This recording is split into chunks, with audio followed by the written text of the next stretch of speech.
Novel audio Cincin Kaisar Naga Terbaru 4586 hingga 4588. Tidak sederhana. Untuk para pendatang baru yang ingin mengetahui cerita dari awal silahkan melihat di menu playlist. Suara serak. Segera, mata Sentian tertarik pada salah satu sosok ini. Saya melihat pria berpakaian putih, dengan 2 tanduk di kepalanya, dan berwajah tampan.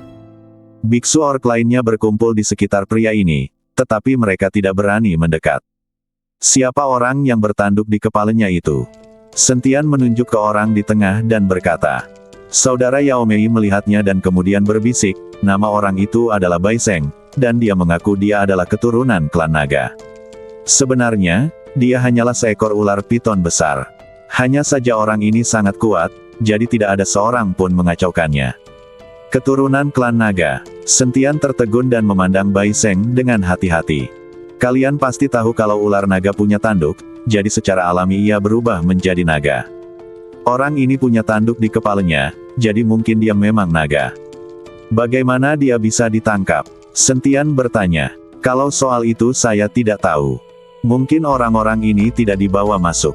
Lagi pula, setiap kali mereka melepaskan diri, orang-orang ini berada di bawah pohon tua. Kakak Yao Mei berbisik. Pohon kuno itu bukan milik keluarganya, dan ini adalah penjara, bukan rumah mereka, jadi mengapa dia tidak membiarkannya lewat? Setelah mendengar ini, Sentian tersenyum dingin dan berjalan menuju pohon kuno itu. Saudara Yao Mei melihat ini dan buru-buru menghentikannya, jangan pergi ke sana. Mereka kalah jumlah, dan saya tidak tahu seberapa kuat Bai Seng. Jika kekuatannya sangat kuat, bukankah bagus jika kita pergi ke sana? Kamu akan menderita kerugian besar. Saudara Yao Mei mencoba menghentikan Sentian, tetapi bagaimana dia bisa menghentikannya? Tepat ketika Sentian dan saudara laki-laki Yao Mei sedang berdiskusi, Bai Seng mendongak dan menoleh dengan penuh perasaan. Saat mata Sentian bertemu, mereka langsung merasakan kekuatan satu sama lain. Ketika para biksu orc di bawah pohon kuno melihat ini, mereka semua berdiri dan siap mengambil tindakan.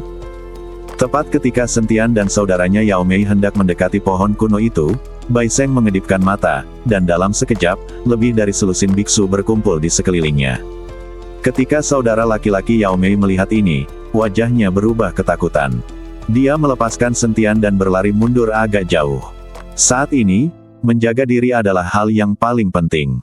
Dia tidak tahan lagi dengan Sentian. Ketika saatnya tiba, Yao Mei dan saudaranya tidak akan mampu menahan pukulan. Lebih dari selusin biksu, semuanya berada di alam Mahayana tingkat pertama atau kedua, mengepung Sentian. Sentian menatap para biksu ini dengan sedikit rasa jijai di bibirnya. Wah, ini bukan tempat asalmu, pergi. Seorang pria bermata seperti ular berbisa berkata dengan dingin kepada Sentian. Apakah ini Kang Toumu? Bisakah kamu menjagaku kemanapun aku pergi? Aku sudah di penjara, kenapa kamu begitu hebat? Kata Sentian sambil mendengus dingin. Untuk sesaat, lebih dari selusin biksu tercengang. Mereka tidak pernah menyangka bahwa Sentian, seorang biksu di alam kesengsaraan, bisa begitu bicara aktif. Menghadapi selusin dari mereka, biksu Mahayana, tidak ada sedikit pun rasa takut. Bukan saja dia tidak takut, tapi dia bahkan berbicara besar. Wah, kamu berani sekali.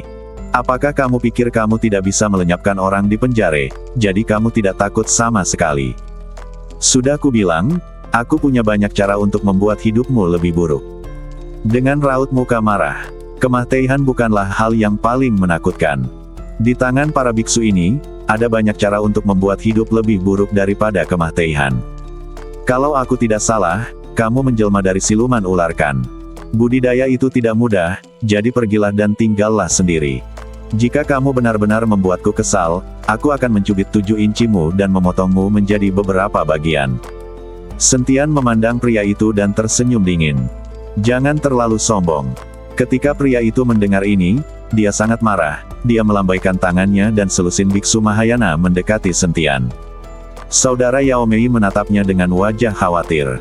Ada biksu lain yang mengawasi dari jauh, tetapi tidak ada yang berani melangkah maju untuk membantu. Bai Seng, yang berpakaian putih di bawah pohon kuno, melihat pemandangan di depannya dengan penuh minat. Dia memiliki rasa arogansi dan memang memiliki temperamen naga. Namun, Ketika selusin biksu mengerumuni Sentian, Bai Seng tercengang. Sosok Sentian langsung seperti hantu, berpindah-pindah di antara selusin biksu. Segera setelah itu, semua biksu terlempar dan tertimpa keras di bawah pohon kuno. Lebih dari selusin biksu yang berada di alam Mahayana tingkat pertama atau kedua tidak mampu melawan di depan Sentian, yang berada di alam kesengsaraan tingkat 9. Apakah ini terlalu keterlaluan? Kamu, pria itu memanjat dan menatap Sentian dengan kaget. Dia bisa merasakan bahwa Sentian tidak menggunakan seluruh kekuatannya. Jika dia menggunakan seluruh kekuatannya, mereka pasti sudah lama mati. Anda harus tahu bahwa Sentian hanyalah seorang biksu tingkat 9 di alam kesengsaraan, mereka lebih dari 10 alam Mahayana tingkat pertama dan kedua, mereka lebih dari 10 alam Mahayana tingkat pertama dan kedua beku alam Mahayana setidaknya sama baiknya dengan alam Mahayana tingkat 4. Bagaimana Sentian mengalahkan mereka dengan begitu mudah? Bukankah kamu membuat hidupku lebih buruk daripada kematian? Sentian bertanya sambil tersenyum. Pria itu tidak berbicara, tetapi kembali menatap Bai Seng. Pada saat ini, mata Bai Seng sedikit menyipit, dengan ekspresi yang sangat serius di wajahnya. Lanjutkan. Bai Seng perlahan melontarkan dua kata.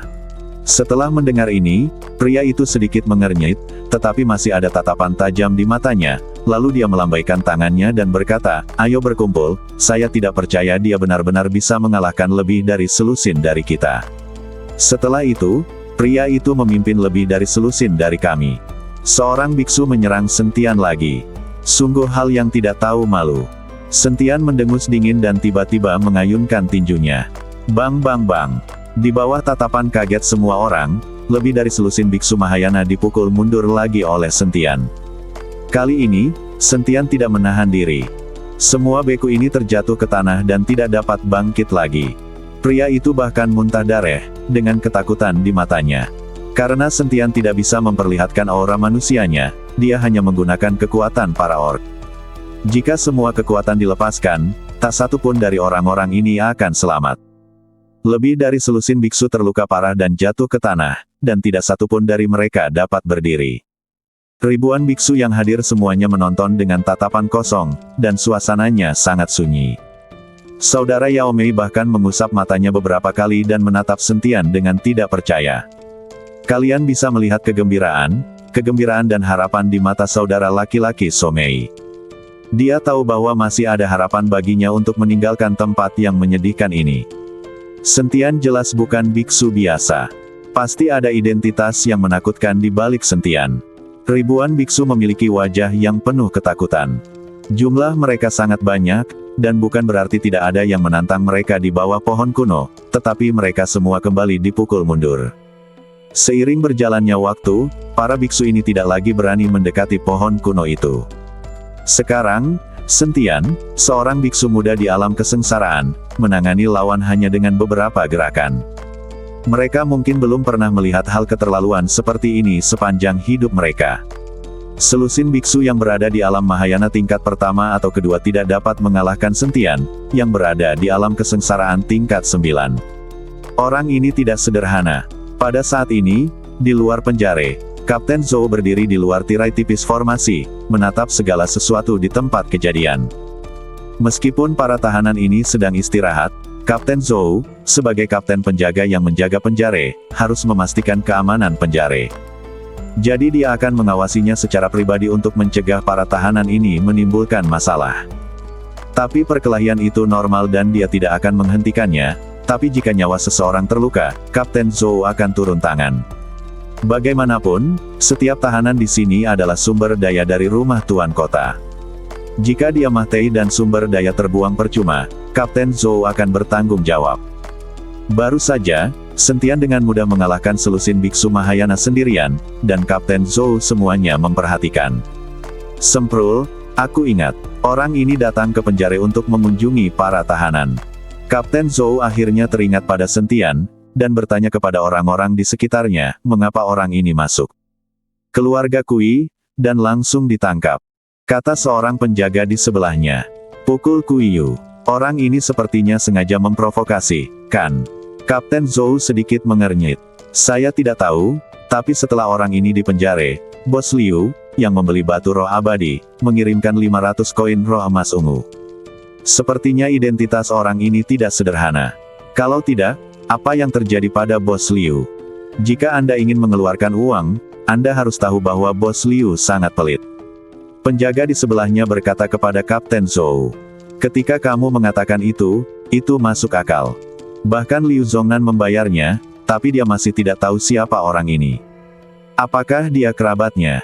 Kapten Zhou memandang Sentian dengan hati-hati, seolah ingin Sentian mengetahuinya. Kapten, haruskah kita menghentikan orang ini? Jika dia memulai konflik dengan Bai Seng, saya khawatir. Penjaga itu maju dan berbisik. Tetapi sebelum dia selesai berbicara, Kapten Zhou melambaikan tangannya dan berkata, jangan khawatir.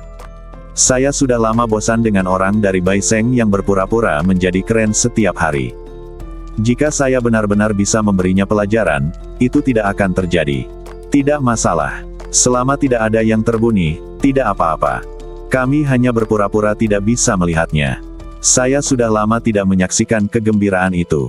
Kapten, kalau itu orang dari Bai Seng terluka, sulit bagi istana Tuan Kota untuk menjelaskannya, kata penjaga itu. Maaf, bukan saya yang memukul saya. Apa yang harus saya katakan? Terlebih lagi, penguasa kota sudah lama tidak muncul. Siapa yang tahu apa yang terjadi di istana Tuan Kota? Ketika penjaga melihat ini, dia terlalu takut untuk berbicara. Tidak ada yang pernah melihat penguasa kota muncul di kota Binateng untuk waktu yang lama. Kota itu selalu dikelola oleh 3 jenderal Binateng di bawah penguasa kota. Namun, ketiga jenderal Binateng itu sering berselisih paham, yang juga menyebabkan banyak biksu di bawah rumah Tuan Kota menderita secara menyedihkan. Inilah sebabnya Kapten Zhou, sebagai kapten penjaga penjara, dapat mengumpulkan uang untuk membebaskan tahanan secara pribadi, dan dia juga dapat mengumpulkan uang untuk mengizinkan kunjungan.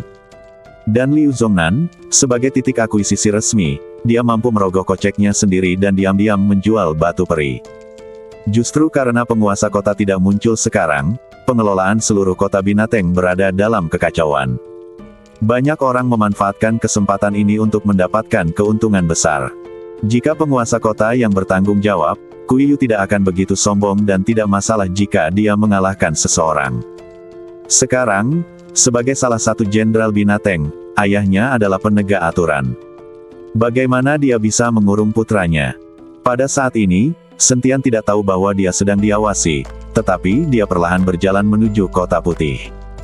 Bai Seng memandang Sentian yang berjalan ke arahnya, matanya penuh semangat juang. Sudah lama sekali tidak ada orang yang memprovokasi saya. Para biksu lain di sekitar juga menonton dengan tatapan kosong. Mereka sangat berharap Sentian bisa mengalahkan Bai Seng itu. Tidak peduli siapa yang kalah atau menang, setidaknya mereka bisa menyaksikan keseruannya. Jika Bai Seng kalah, mungkin mereka bisa tinggal di bawah pohon kuno. Tetapi orang-orang ini hanya ingin menonton kesenangan dan tidak peduli siapa yang menang atau kalah.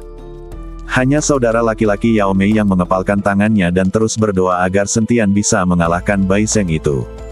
Tepat ketika Sentian tiba di depan Bai Seng, mereka berdua sedang berhadapan satu sama lain.